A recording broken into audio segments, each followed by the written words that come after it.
우리가 읽은 본문은 기드온이 제단을 쌓는 일을 말씀하고 있습니다. 오늘 본문을 통해서 하나님과 함께하면 받는 복에 대해서 오늘 본문이 가르쳐주고 있습니다. 하나님이 함께하면 복을 받는데 두 가지를 말씀합니다. 첫째로는 하나님과 함께하면 능력을 행하는 복을 받게 됩니다. 이스라엘 백성들이 미디안 족속에게 7년 동안 고통을 당하고 있었습니다. 미디안 족속은 이스라엘 백성들의 짐승과 양식을 빼앗아 갔습니다. 그로 인해서 이스라엘 백성들은 궁핍한 삶을 살게 되었지요. 그런데 이스라엘 백성들이 이렇게 미디안 족속의 고통을 당하는 이유는 그들이 하나님께 범죄했기 때문에 그렇습니다. 우리 6장 1절 말씀을 한번 보시죠. 6장 1절 말씀 보시면 이스라엘 자손이 또 여호와의 목전에 악을 행하였으므로 여호와께서 7년 동안 그들을 미디안의 손에 넘겨주시니, 이스라엘 백성들이 미디안 족속에게 고통을 당하는 이유는 그들이 하나님께 범죄했기 때문에 그렇습니다. 이스라엘 백성들은 하나님을 떠났고 우상을 숭배하는 죄를 범했습니다. 이렇게 이스라엘 백성들이 미디안 족속에게 고통을 당하자 자신의 잘못을 알게 된 거죠. 하나님 앞에 회개합니다. 그러자 하나님께서 그 회개를 들으시고 이스라엘 백성들을 미디안 족속에서 구원해 주시기로 합니다. 그래서 하나님이 이스라엘 백성들을 구원하시기 위해서 한 지도자를 세우는데 그를 사사라고 부릅니다. 근데 하나님은 기드온이라고 하는 사람을 사사로 삼으시기로 하셨습니다. 그래서 천사를 기드온에게 보내서 이 사실을 알게 하시는 거죠. 천사는 하나님 명령을 받아서 기드온에게 옵니다. 그리고 기드온에게 네가 하나님께 사사로 부름받았다는 것을 알려줍니다. 그런데 천사는 기드온을 향해서 뭐라고 말하냐면 12절 말씀을 한번 보시죠. 12절 말씀 보시면 천사가 기드온을 보고서 한 말이 있습니다. 6장 12절 여호와의 사자가 천사지요 기드온에게 나타나 이르되 큰 용사여 라고 말합니다. 천사가 기드온을 향해서 뭐라고 그랬냐면 큰 용사여 라고 말했습니다. 큰 용사라고 하는 것은 능력 있고 강한 용사와 같은 사사라는 그런 말이죠. 그런데 기드온이 이 천사의 말을 듣고 자신이 사사로 부름받은 것을 인정하지를 못했습니다. 인정할 수가 없었습니다. 왜냐하면 자신은 사사로 부름받을 만한 자격이 되지 않기 때문에 그렇습니다. 여러분, 이 기드온은 천사가 사사로 부를 때에 뭘 하고 있었냐면 포도주 틀에서 밀을 타작하고 있었습니다. 원래 밀 타작은 마당에서 하거든요. 근데 기드온은 밀 타작을 마당이 아니라 포도주 틀에서 하고 있었습니다. 왜 기드온은 마당이 아니라 포도주 틀에서 타작을 하고 있었습니까? 그것은 미디안 족속 때문이지요. 미디안 족속이 이스라엘 백성들의 양식을 자꾸 뺏어가니까 기드온이 양식을 뺏기지 않으려고 숨어서 밀 타작을 하고 있었던 것입니다. 우리 11절 말씀을 한번 보시죠. 6장 11절 말씀 보시면 여호와의 사자가 아비에셀 사람 요아스에게 속한 오브라에 이르러 상수리 나무 아래에 앉으니라. 마침 요아스의 아들 기드온이 미디안 사람에게 알리지 아니하려 하여 밀을 포도주 틀에서 타작하더니 미디안 사람에게 알리지 않기 위해서 미디안 사람을 피해서 양식을 뺏기지 않으려고 포도주 틀에서 밀 타작을 하고 있었습니다. 그럼 기드온이 이렇게 미디안 족속을 피해서 숨어서 밀 타작을 할 만큼 겁이 많은 자였습니다. 그리고 더군다나 15절 말씀 보면 기드온은 므낫세 지파에 속한 자인데 자신은 므낫세 지파 중에서 가장 작은 자라고 말합니다. 이렇게 겁이 많고 연약한 자, 이런 자신을 하나님이 사사로 부르신 것, 그것을 인정할 수가 없는 거죠. 그런데 하나님은 그렇게 연약한 기드온을 사사로 부르셨습니다. 사사로 부르셔서 큰 용사, 능력 있는 용사 같은 사사가 된다라고 말씀했습니다. 그러면 하나님은 왜 이렇게 자격이 되지 않는 기드온을 사사로 부르셨습니까? 그것은 하나님이 함께 하시기 때문에 그런 거죠. 우리 12절 말씀을 다시 한번 보시죠. 12절 말씀 다시 보시면 사자가 이렇게 말합니다. 큰 용사여 여호와께서 너와 함께 계시도다 라고 말합니다.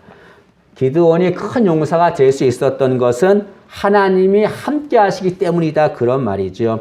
여러분, 기드온은 정말 연약한 자입니다. 그러나 그렇게 연약한 기드온도 하나님이 함께하면 용사와 같은 큰 사사가 될 수 있습니다. 우리 16절 말씀을 한번 보시죠. 16절 보시면 여호와께서 그에게 이르시되 내가 반드시 너와 함께하리니 내가 미디안 사람 치기를 한 사람을 치듯 하리라 라고 말합니다.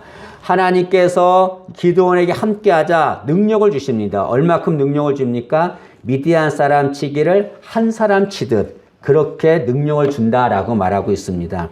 기드온은 연약한 자입니다. 연약하지만 하나님이 함께 하시자 그는 큰 능력을 행하는 자가 될 수 있었던 거죠. 성경에는 연약하지만 하나님이 함께 하셔서 수많은 능력을 행한 자들이 많습니다. 대표로 모세를 들 수 있죠. 모세는 양을 치는 80세 연약한 노인이었습니다. 그런 그 연약한 모세가 이스라엘 백성들을 출애굽시키고 수많은 기적을 행했습니다. 그렇게 연약한 모세가 능력 있는 자가 될 수 있었던 비결은 무엇입니까? 하나님이 그와 함께 하셨기 때문에 그런 거죠. 마찬가지로 우리도 연약하고 나약할 수 있습니다. 그러나 하나님이 함께 하시면 능력을 행하는 자가 될 수 있는 거죠. 기드온은 하나님이 너를 사사로 부르셨다라고 말을 해도 그 말을 믿지 않았습니다. 인정할 수 없었습니다. 그래서 기드온이 그러면 내가 정말 사사로 임명을 받았다고 한다면 내가 사사로 임명받았다는 표징을 보여달라라고 말합니다. 우리 17절 말씀을 한번 보시죠. 17절 보시면 기드온이 그에게 천사에게 대답하되 만일 내가 주께 은혜를 얻었사오면 나와 말씀하신 이가 주 되시는 표징을 내게 보이소서. 정말 내가 사사로 임명을 받았다고 한다면 사사로 부름을 받았다고 한다면 그 표징을 보여주세요 라고 말합니다. 그리고 나서 기드온은 염소 고기와 무교병과 국을 가지고 옵니다. 그러자 천사는 그 고기와 무교병을 바위에 올려놓으라 라고 말합니다. 그리고 그 위에 가지고 온 국을 부으라 라고 말하죠. 그리고 나서 기드온이 그렇게 하자 천사가 지팡이를 가지고서 고기와 무교병에 이렇게 댑니다. 그러자 바위에서 불이 나와서 그것들 다 태워버립니다. 여러분, 상식적으로 생각하면 이 고기와 무교병에 지팡이를 대면 그 지팡이에서 불이 나와서 그걸 태워야 합니다. 근데 지팡이에서 불이 나오는 것이 아니라 반석에서 불이 나와 그것을 태웠습니다. 이것은 무엇을 의미하는 겁니까? 이것은 능력은 기드온에게 있는 것이 아니라 하나님에게 있다는 것, 하나님에게서 능력이 나온다는 것을 알려주는 거죠. 여기서 불은 능력을 상징합니다. 지팡이는 기드온을 상징하죠. 반석은 하나님을 상징합니다.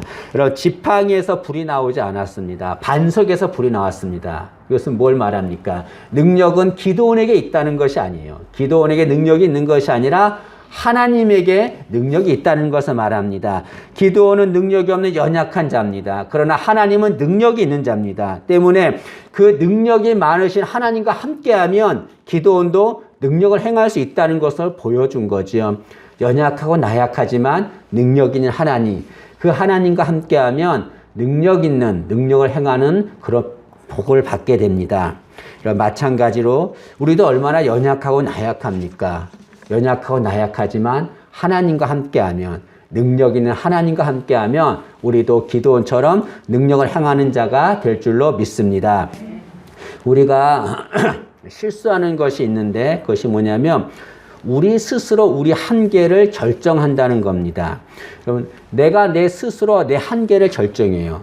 그러면 어떤 문제가 생기냐면 내 스스로 한계를 정하면 그 한계 영역 안에서만 살게 됩니다. 그래서 좀 어떤 일을 할 때 이것이 내 한계 밖이라고 생각하면 그것을 포기해 버립니다.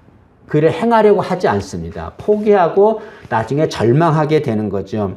여러분 꼭 기억하세요. 우리의 한계는 우리가 결정하는 것이 아닙니다. 누가 결정합니까? 하나님이 결정하시는 거죠, 여러분. 나는 연약하고 나약해서 이것밖에 못한다라고 내 한계를 내가 결정해서 안 됩니다. 우리를 창조하신 하나님이 계세요. 그 하나님이 우리의 한계를 결정하는 겁니다. 때문에 우리는 우리가 우리 한계를 결정하지 말고 능력 있는 하나님과 함께 해야 합니다. 그 하나님과 함께하면 우리의 한계를 넘어서고 능력 있는 자가 될 줄로 믿습니다.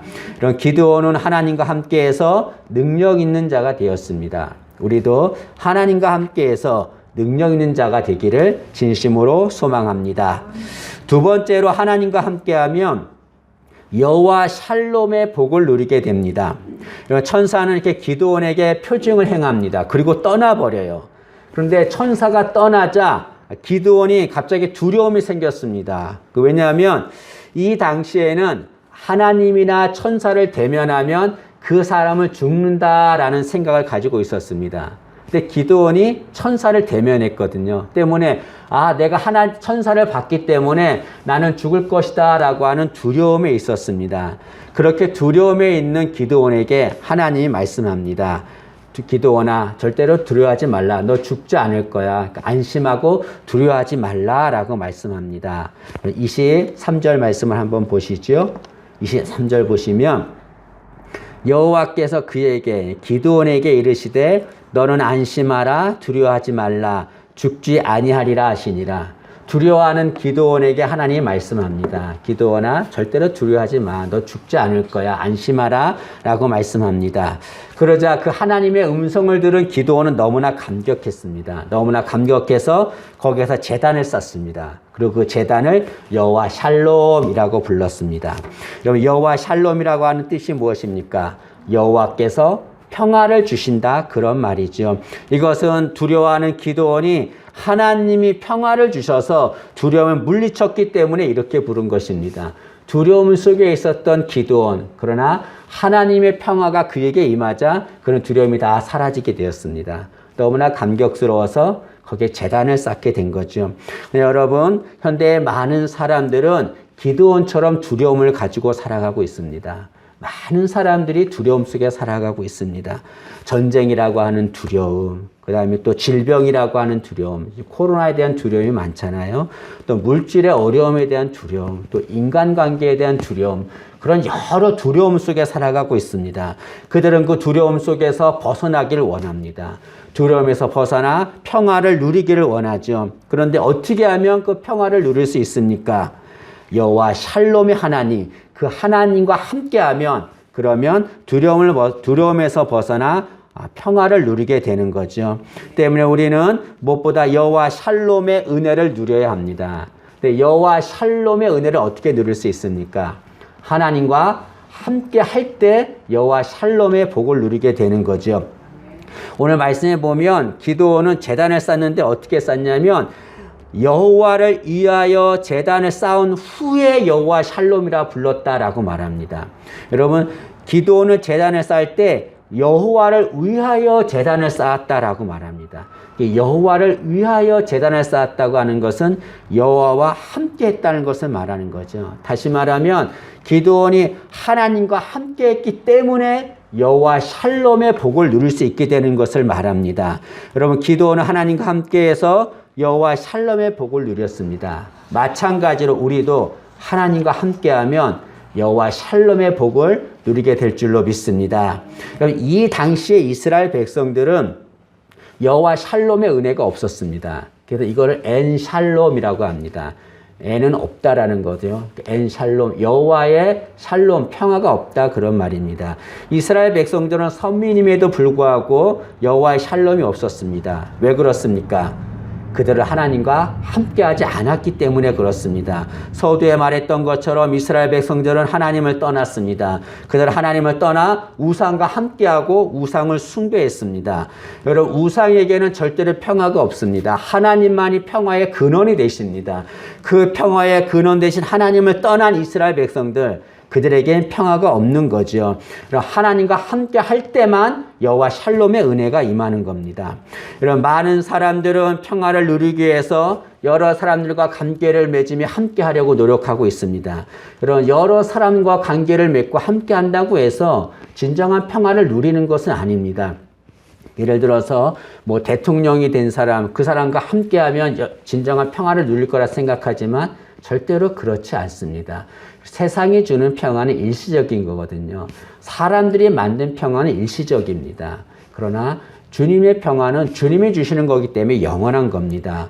우리는 진정한 평화를 누려야 합니다. 진정한 평화를 어떻게 누립니까? 하나님과 함께 할 때 진정한 평화, 여호와 샬롬을 누리게 되는 거죠. 여러분, 평화를 히브리어로 샬롬이라고 합니다. 근데 헬라어로는 에이레네라고 말합니다. 근데 이 에이레네라는 평화라는 뜻에는 어떤 뜻이 포함되어 있냐면 함께하다, 연합하다라는 뜻이 포함되어 있습니다. 이것은 뭘 말합니까? 하나님과 함께하면 진정한 평화가 임한다는 것을 말하는 거죠. 찬송가 412장에 보면 평화 평화로다 하늘 위에서 내려오네 라고 말합니다. 우리가 하나님과 함께함으로 우리 인생에 여호와 샬롬의 은혜가 내려오기를 바랍니다. 우리 가정에도 우리 교회에도 하나님과 함께해서 여호와 샬롬의 은혜가 임하기를 진심으로 소망합니다. 네, 여러분, 이렇게 하나님과 함께해서 여호와 샬롬의 은혜를 누리는 자, 그런 자가 해야 할 것이 있습니다. 그것이 뭐냐면 우리가 누리는 여호와 샬롬을 다른 사람들에게 나눠줘야 된다는 거죠. 나 혼자서만 여호와 샬롬의 은혜를 누리며 살아서는 안 됩니다. 여러분, 사사기에 보면 사사기에 이렇게 자주 등장하는 말이 있습니다. 그게 뭐냐면 사사가 다스리는 동안 몇 년 동안 거기 이스라엘이 평온했더라라고 하는 말입니다. 예를 들어서 여러분, 지금 기드온 사사 얘기하는데 기드온 전에 드보라 사사가 있었습니다. 드보라는 이스라엘 백성들을 40년 동안 사사로 다스렸습니다. 그 40년 동안에 그 이스라엘에 평온했다라고 말합니다. 우리 5장 31절 말씀을 한번 보실까요? 5장 31절 보시면 드보라 사사가 이스라엘 백성들을 다스릴 때 어땠냐면 5장 31절 맨 아래 보시면 그 땅이 40년 동안 평온하였더라 라고 말합니다. 드보라가 사사가 된 기간 동안에 평온했습니다. 여러분, 기드온 때는 어땠을까요? 기드온이 다스린 그 기간 동안도 평온했습니다. 우리 8장 28절 말씀 한번 보실까요? 8장 28절 보시면 미디안이 이스라엘 자손 앞에 복종하여 다시는 그 머리를 들지 못하였으므로 기드온이 사는 40년 동안 그 땅이 평온하였더라 라고 말합니다. 기드온이 사사가 되는 그 기간 동안에 이스라엘 땅이 평온했다라고 말하죠. 여기 평온하였더라라고 하는 말은 여호와 샬롬을 누렸더라 그런 말입니다. 여러분, 이스라엘 백성들이 여호와 샬롬을 누릴 수 있었던 비결이 무엇입니까? 사사들이 여호와 샬롬을 나누어 주었기 때문에 그런 거죠. 사사들이 그 사는 동안에 사사가 있는 동안에 여호와 샬롬을 나눠 주었기 때문에 이스라엘 백성들이 평온한 여호와 샬롬을 누리게 되었습니다. 이런 마찬가지입니다. 우리가 여호와 샬롬의 은혜를 받았다고 한다면 나 혼자만 그것을 받는 것으로 끝나는 것이 아니라 이웃에게 그걸 나눠줘야 되는 거죠. 우리 가정에, 우리 교회에 그 여호와 샬롬의 은혜를 나눠서 그들도 여호와 샬롬을 누리게 하는 자가 되어야 될 줄로 믿습니다. 여러분, 주님은 이 세상에 오셨는데 오신 이유가 무엇입니까? 여호와 샬롬을 전하기 위해서 오셨죠. 지금은 사순절 기간인데 이 사순절 기간에 우리가 주님의 죽으심을 묵상합니다. 주님이 왜 죽으셨습니까? 우리에게 여호와 샬롬을 전하기 위해서 죽으신 거죠. 예수님은 죽으심을 우리에게 여호와 샬롬을 누리게 하셨습니다. 우리도 예수님처럼 여호와 샬롬을 나누는 자가 되어야 될 줄로 믿습니다. 그럼 우리는 하나님의 자녀로 살아야 합니다. 그러면 어떤 자가 하나님의 자녀입니까? 기도 열심히 하고 예배 잘 드리고 헌금 잘 내면 하나님의 자녀입니까? 어떤 자가 하나님의 자녀입니까? 여호와 샬롬을 나누는 자가 진정한 하나님의 자녀인 거죠. 예수님이 이렇게 말씀하셨습니다. 화평하게 하는 자는 복이 있나니 그들이 하나님의 아들이라 일컬음을 받을 것이며 라고 말씀했습니다. 이 화평하게 하는 자, 이거는 여호와 샬롬을 누리게 하는 자 그런 말이지요. 내 이웃에게 여호와 샬롬을 전해서 그걸 누리게 하는 자, 그런 자는 하나님의 아들이라 일컬음을 받는다라고 말합니다. 그가 진정한 하나님의 자녀다 그런 말이죠. 여러분, 하나님과 함께함으로 여호와 샬롬의 은혜를 누리기를 원합니다. 그리고 나 혼자로 끝나지 말고 그것을 내 이웃에게 그 여호와 샬롬을 전하는 우리가 되기를 진심으로 소망합니다. 그럼 말씀을 마치겠습니다. 하나님과 함께하면 두 가지의 복을 받습니다. 능력을 행하는 복을 받고 여호와 샬롬의 은혜를 누리게 됩니다. 그럼 우리 모두 하나님과 함께해서 능력을 행하고 여호와 샬롬의 은혜를 받기를 진심으로 소망합니다.